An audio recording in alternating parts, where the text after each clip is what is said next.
We are the Avalon Lancers, and you are watching CIF Southern Section this week. We are Avalon Athletics, and you are watching CIF Southern Section this week.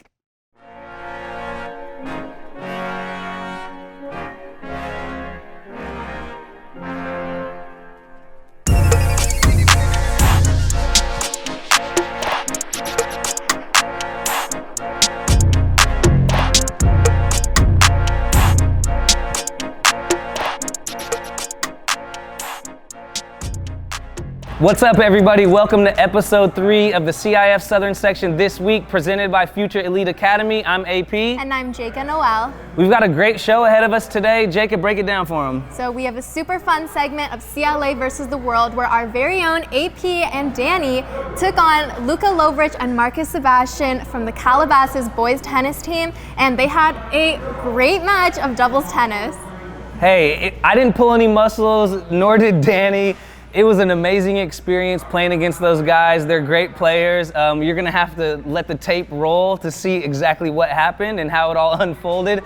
But this is a great episode today. We also took the boat out to Catalina Island to check out Avalon High School, spoke to some of the boys and girls there from the athletic programs, and then we had Coach David Hart, who gave us some free games. So stay tuned for Coach David Hart from Avalon High School in our free game segment. But up first, myself and DSPN are taking on the boys from Calabasas tennis, so check it out and see how it all went down.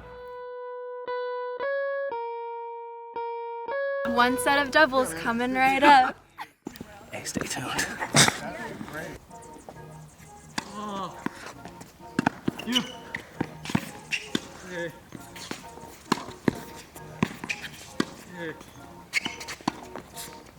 Hey. Oh. You're getting worked. It is currently 1-0.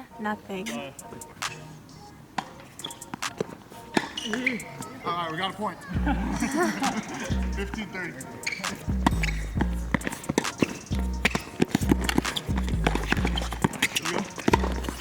Sorry.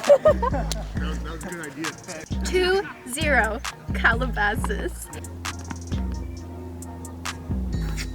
Yeah.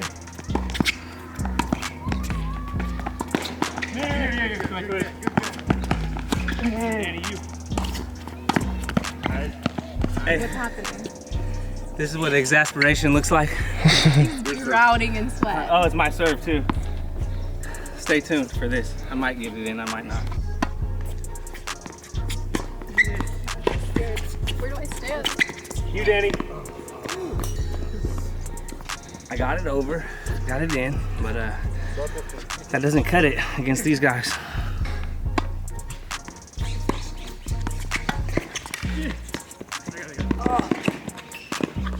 Get it in, Danny.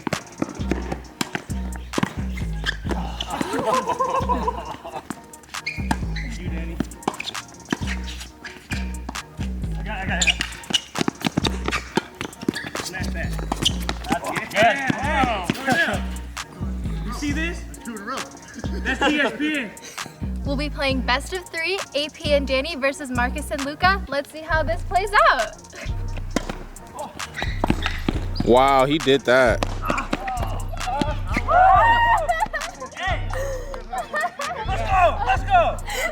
Take your wins when you can get them. You go. Why are you holding the racket so far up? Hey! Why didn't you coach me on this earlier? I mean, Danny, I underestimated Danny. Danny could get a couple balls back, but AP is no good. Good playing out there. Smash. Yeah, I consider myself an athlete, but these dudes worked us today. Stay tuned for more from the CIF Southern Section this week. Hey everyone, I'm Jacob Noel. Today I'm here with Luka Lovrich from the Calabasas boys tennis team. Luka, talk to me about the Calabasas tennis program. What's it like? Are you guys playing right now? What has it been like for you? Well, so far, I mean, school's just started for us, but we are trying to start practices. It's been a bit tough now that, with COVID and everything going on, we have some restrictions. Campus has been closed, but we're starting to open up and we're hoping to see practices in the next couple of weeks, which is really good. That's exciting. So right now you are a senior. Are you hoping to play tennis in college? What are your future plans? Yeah, no, I really want to play tennis in college, and I'm hoping that I can. Recruiting's been slowed down due to COVID. Obviously, we can't travel. NCAA's put in some regulations, but yeah, I'm hoping to play in college. Hopefully somewhere in California, but we'll see how it goes. So talk to me about the world of tennis right now. Update me. Yeah, so the US Open's going on right now, and they have no fans in the stadium, which is a bit different because the US Open typically was one of the biggest tournaments where they had the most fans, biggest stadium in the world. So it's different. I think I prefer fans being there, and if I were a player, I think I'd want fans there, just more dramatic. There's more passion in it, but I think it's good for some of the younger players to start getting up in their rankings with no fans because it's like a normal junior match. Okay, so do you have any tips for younger players that look up to you and want to continue playing tennis? Yeah, definitely just, love the game and make sure you're having fun while doing it. It's a tough sport. It's really hard in many ways, physically, mentally. So I think as long as you're having fun and as long as you like what you're doing, it's going to be great. Are there any specific tennis players that you look up to? Yeah, David Hart is one of my favorite players. I met him in France once and I was really lucky to do so. And I think we have similar game styles, similar builds and everything. So I really try to mirror his game in mine. So you just got off the court from playing AP and Danny. Yeah. How did that go? It was 6-0, 6-0. It was a good match for me and Marcus. It was fun playing them. Got a lot of balls back, so we got some good rallies in. Tennis is a hard sport, so it's cool to see some people just try to open up their mind to it and pick up a game with some people. Right. So it was fun. That's nice. Do you have any tips for AP? I mean, this is going to sound really basic, but make all the balls back. Gotcha. That is so funny. Yeah. All right, well, thank you, Luka, and I hope to see you in a match one day. Thank you. Right now, I'm here with Marcus Sebastian from the Calabasas boys tennis team. Marcus, it is so nice to see you again. It was in March. 6 months ago, yeah. Yeah, last time I saw you. So what have you been doing over quarantine? Have you been training? What's been the process? Yeah, right when I saw you guys for the intro show, that's when before everything happened. And then I think a week after that, the quarantine started. And it was tough at first for the first 2 months. A lot of the courts were closed, but me and Luka, we've been training a lot together over the past 6 months. At first, we had to go to a private court. One of our nice friends was able to let us use their court, and then over the next 2 months, it started to open up again, and training's been somewhat back to normal. Unfortunately, my sophomore year, we didn't get a chance to play, obviously due to the quarantine and the COVID situation, but we're really hoping that we get a good season in this year. It's scheduled for March, and it's going to be, coinciding with the girls' season since they can't play right now during the fall. So I'm really excited for that. Yeah, so talk to me about that. What are you looking forward to next season if it ends up happening? Yeah, for just seeing everyone again. That'll be really nice, even if it's from afar. It's been a while since I've seen a lot of my friends from school as well as the staff. And I haven't been to those courts in a while at Calabasas High School, and they've been locked up for some time now. So I'm really excited just to have some familiarity again. You are currently a junior in high school. What has the recruitment process been like? Yeah, it's been quite hectic since COVID. A lot of the coaches are just worried about, if their program will stay alive. But for those programs that, know they're going to be afloat for the next couple of years, they've been contacting me over the summer. It started on June 15th, a lot of calls, emails. So just been fielding those because at the moment, us tennis players, we can't physically go to their campus and, tour their campus. So it's different, but it's still fun. Are there any colleges that you are leaning towards? What has it been like? Yeah, so I've been talking to a lot of some Pac-12 and Ivy League schools. A lot of phone calls and just updates about, what tournaments I plan to play and the results, and they just want to keep up to date with how I'm doing. Good, so you just got off the court with AP and Danny. What was that like? Yeah, Danny brought the game today. He had the whole gear out, and he got a lot of balls back, and wow. I underestimated Danny. I've seen him over the past couple months preparing for our match, and it was supposed to be singles, but I'm glad it was doubles today.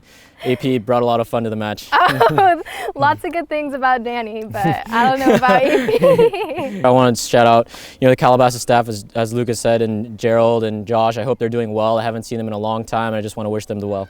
Yeah, so thank you so much, Marcus. Yeah, thank you. We really hope you guys enjoyed that segment with DSPN and myself getting absolutely obliterated by Luka and Marcus, but those guys are amazing players, so not gonna ever take anything away from them, but it was a great experience. Now let's go check out our fun adventure to Catalina Island and Avalon High School.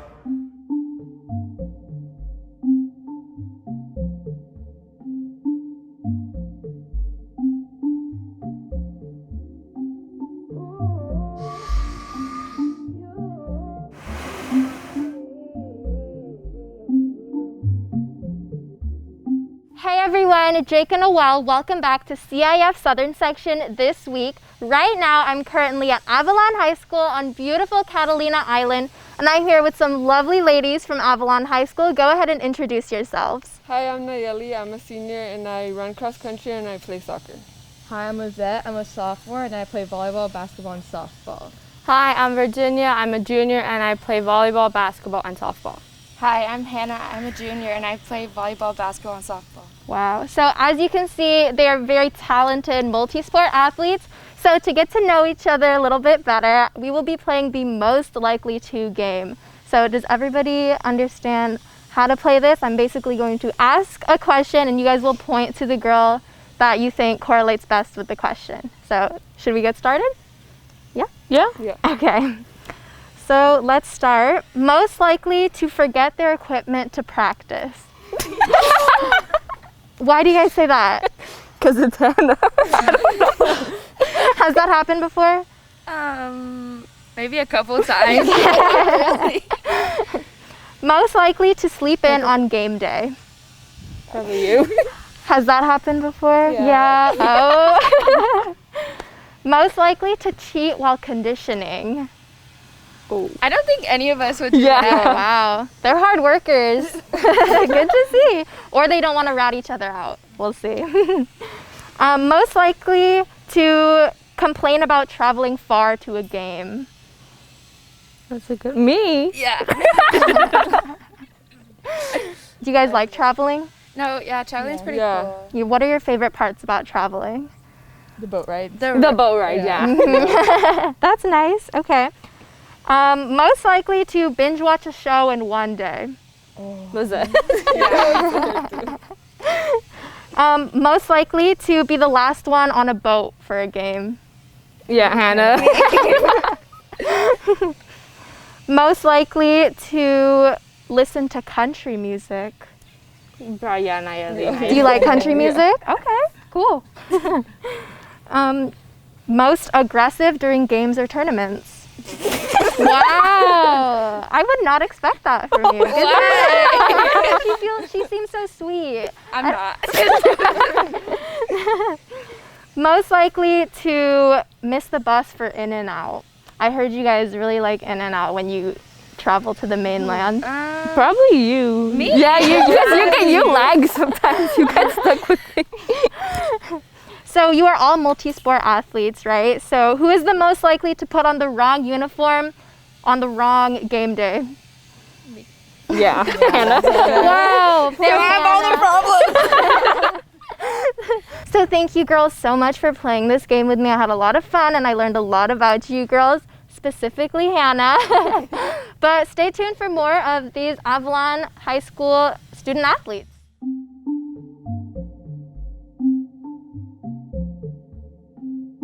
What's up, everybody? It's AP again, and now I'm here with some of the guys from Avalon High School. We have several multi-sport athletes, which is definitely a trend out here on the island.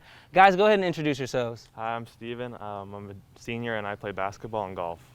Hey, I'm Jonah Sampson and I'm a senior too, and I play football and baseball. Hi, I'm Brandon Tamayo and I play golf and basketball. Guys, that just hearing you name off the sports that you play is definitely a breath of fresh air. Over on the mainland, it's a lot different, and a lot of the guys and girls, they're focusing on one sport. What would you say the best thing about playing multiple sports is for you? I mean, it just gives you an opportunity to play a bunch of sports and discover what you're best at for the most part. I mean, and just have fun and build chemistry with all your teammates because you're mostly playing with the same people every time since it's such a small school. So now the crossover between golf and basketball, right? You would think that there may not be a lot that you can learn about playing basketball from golf or playing golf from playing basketball, right? What are those things with playing those different sports that have helped you with the other? Brandon, what do you think? I mean, I think it's just like the team chemistry. Like he said, like Steven said, a lot of the players are the same players from other teams. So you just know everyone and you have a closer bond and you can teach each other things in other sports as well, not just and not just in one sport. Yeah, and also to stay calm too, because when you're playing golf, if you start to get mad and like angry, you'll like just mess up your whole game. And if basketball, you start to get mad and angry, can lead you to fouling out or stuff like that. So it's just good to like be able to stay calm. Teaches you to stay calm in both sports. So. Or like me shooting bricks, you get mad and you just exactly. brick every shot. Yeah, that's pretty much me, but that's a whole different subject. Now you guys both play golf on the island, and this is a destination that many golfers would probably want to come to play. I mean, you're playing golf on Catalina Island. What's that experience been like, you know, and how long have you been out on the links and experiencing, you know, these beautiful golf conditions on Catalina Island? Yeah, it's really nice. I've been playing for my whole life pretty much, so I mean, yeah. But it's also nice to go over to the mainland and play new courses since you're playing the same one here all the time, so. Now, over here on the island, a lot of people don't know this, but it's 8-man football over here. So you got about how many kids on the varsity team last year? Well, it was changing a lot because we had a lot of people leaving, joining, and just, so it was probably around like 9 to 15, 16 kids probably, just like around, yeah, probably the most we had was about 16, 17 kids. Now, what's it like? You're obviously having to play both sides of the ball, right? So what kind of player does that make you, you know, when you're forced to do it all? Well, honestly, you got to be conditioned, you got to be ready just for anything, because it can be somebody can get an interception, you got to go right to defense, whereas somebody else from over town, their only position is playing on defense or whatever, defensive end, anything like that. But over here, you kind of got to play both sides, like you said. So you got to be ready and conditioned to ready to just keep going and work yourself out really hard. Sports, it's a microcosm for life, right? So what would you say are some of those life lessons that you've learned, you know, having to take on that pressure of, you know, playing all over the field? How does that translate to every day? Well, I'd say you got to learn to just keep going with it. No matter if it hurts, if it's hard, you just got to keep going. Like, because the guy running the ball, if you can't keep up, he's not going to stop. You got to keep going. You got to be the one to keep running, you know? Yeah, I mean, it's definitely, you know, brings the best out of you guys as competitors. What would you say has been, you know, the benefit of being in such intimate settings in the classroom, right? How has academics, you know, how's your academic lives been able to thrive, you know, in these conditions out here? You know, on the mainland, you've got oversized classrooms, this and that. Over here, you know, it seems like you guys have a much more intimate environment to work and study in. Yeah, I mean, it's definitely good because you're with all your classmates and teammates, they're mostly in the same classes as you for the most part, especially in your class. But I mean, it's just good. You can study with them on trips too, so it makes it a lot easier to like help learn while you're still playing sports. Now we're gonna go down the line here, and I want a story. It's got to be a good one, funny, crazy, whatever it is. But what's been your, you know, most memorable experience, you know, as a student athlete here, whether it's traveling, hosting teams, you know, the whole gamut? What's been the craziest experience? All right, I'll go first. I gotta say, probably the craziest or funnest experience I've had is probably when we had a game for football and we were late to the boat, or we were gonna be late to the boat, so we had to have the boat wait for us, and I still ordered food to deliver to the boat. So technology, shout out tech. What about you, Brandon? I mean, I don't really have any like crazy stories, but there was this just one overnighter that we went over for golf, and we just had a fun time. Got to eat some In-N-Out that night. It was good. It was a fun road trip. You have a great support system around you guys. You know, Patty, athletic director, has been around you guys for a while. What are some of the great things that you've been able to learn from your coaches and your athletic administrators here at Avalon High School? I mean, a lot of life lessons, since they know you personally and know what you're doing like all the time outside of sports. It's like they can also help you in just other aspects of life other than sports, like help you with school, help you just become a better person. Well, hey, that's the Avalon High School boys student athletes out here representing, you know, showcasing what's going on over here on Catalina Island and giving you a different perspective on high school sports. We appreciate you guys coming on the CIF Southern section this week and joining Jacob and myself, and we look forward to coming out, watching some 8-man football, or maybe even getting out here in CLA versus the world and challenging you guys on the links one day. We might be able to set that up. All right, let's see it. All right. Yeah. Peace. Hi, I'm Coach Hart, the girls basketball coach. I'm Coach Carlos, boys and girls volleyball coach. I'm Coach Finley, girls cross country. I'm Patty Engel, athletic director. We are Avalon Athletics, and you are watching CIF Southern Section this week.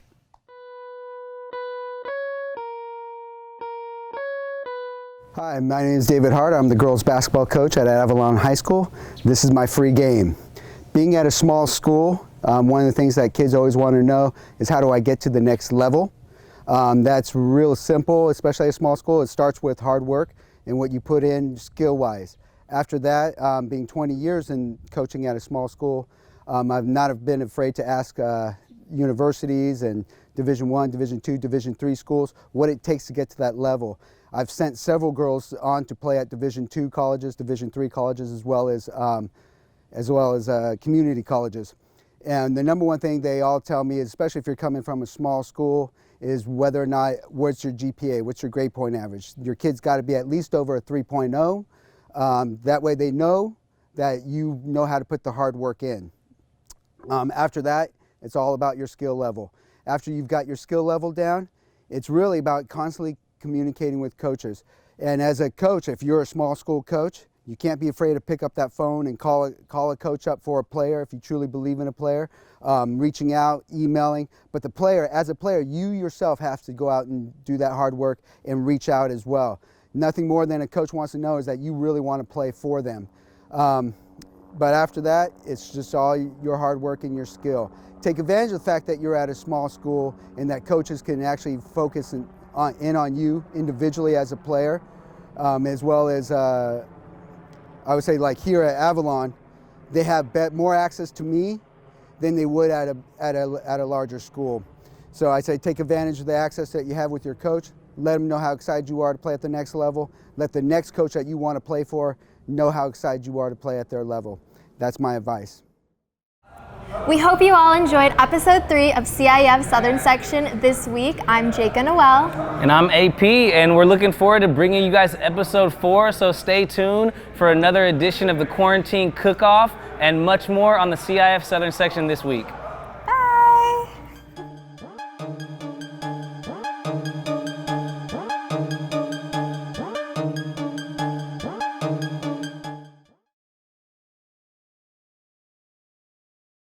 The Future Elite Academy is 18,000 square feet of both elite athletics and academics. The Academy focuses on 7th, 8th, and 8th grade reclassification students to better prepare for their future as an athlete in both mind and body. The end goal? To foster a new generation of elite performance athletes for all who enter their doors.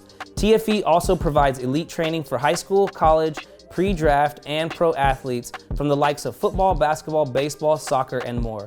Group training is also available for performance, strength, and speed. The facility boasts a 2-room recovery space led by Body Logic Sports Therapy, a lounge, 9-screen TV wall, full kitchen, showers, and more. Come see why the future is now.